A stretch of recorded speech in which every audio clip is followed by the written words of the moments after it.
It has been 1 week since I installed the 14.9 XTRONs Android screen for the BMW F10, and these are my observations regarding how this unit is integrating on the vehicle. We are going to discuss the good, the bad, and try to conclude if this type of upgrade is something that you want on your vehicle. On the good side of things, the screen integration on the vehicle is quite good, is much better than the 12.3-inch units, especially because the bezel is very thin.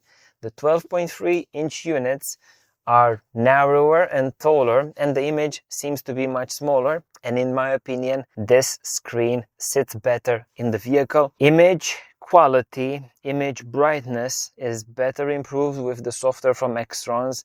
You don't really find the need of adjusting the screen brightness even more, but should you need that, there is an app called Night Screen. I've discussed about it on the channel multiple times. You can install that to get even more adjustment. Sound quality, much better than other units that I have tested, and should you want to upgrade it even more, you have a DSP function which makes even more magic happen and the sound to be exactly where you want it to be. Other things to notice: the software allows Apple CarPlay or Android Auto to start automatically. No more touching of buttons, no more apps to start, and I've noticed that it is able to start consistently without absolutely no input from my side of the things, and this is a big improvement. Also, this unit manages to sort out one of my problems with regards to the rear view camera and the intensity of the image when using the rear view camera. Previously I was getting the image at maximum brightness when I was using this. Now it is spot on, no blinding image, no nothing. It's just as it should be, and it is a crisp big image which makes the car feel 2024. It makes it feel like a Mercedes E-Class with those big screens. On the topic of sensors, rear view camera, we move on to the things that are not that good about this unit. So you're getting the image, you're getting the parking sensors on the sides when you are going backwards, but when you're going forward, you're not getting absolutely no visual representation of the front parking sensors, and this might catch you by surprise because the beeping sound is usually quite late, and if you don't expect or if you don't mitigate against this, you might hit something when you are relying on the front parking sensors to show up on the screen. So keep in mind that. Other things that I've noticed that are kind of iffy and might be annoying: the GPS location might have a lag of a few seconds.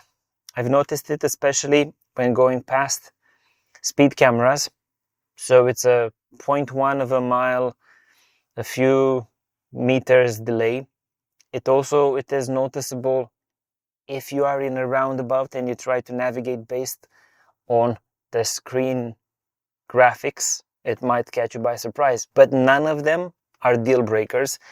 And also I've noticed, or I took people in my vehicle that didn't know about this issue, and for them it wasn't something noticeable. So maybe I'm paranoid. Don't judge the unit just based on this. One of the other things that I've noticed with this app is that it doesn't have like Z-Link or Car2Link, the option of high resolution screen mirroring Apple CarPlay or Android Auto. Not the end of the world, but high resolution for these types of apps might be something good and might be something to ask for from XTRONs for future updates, future improvements on this type of unit.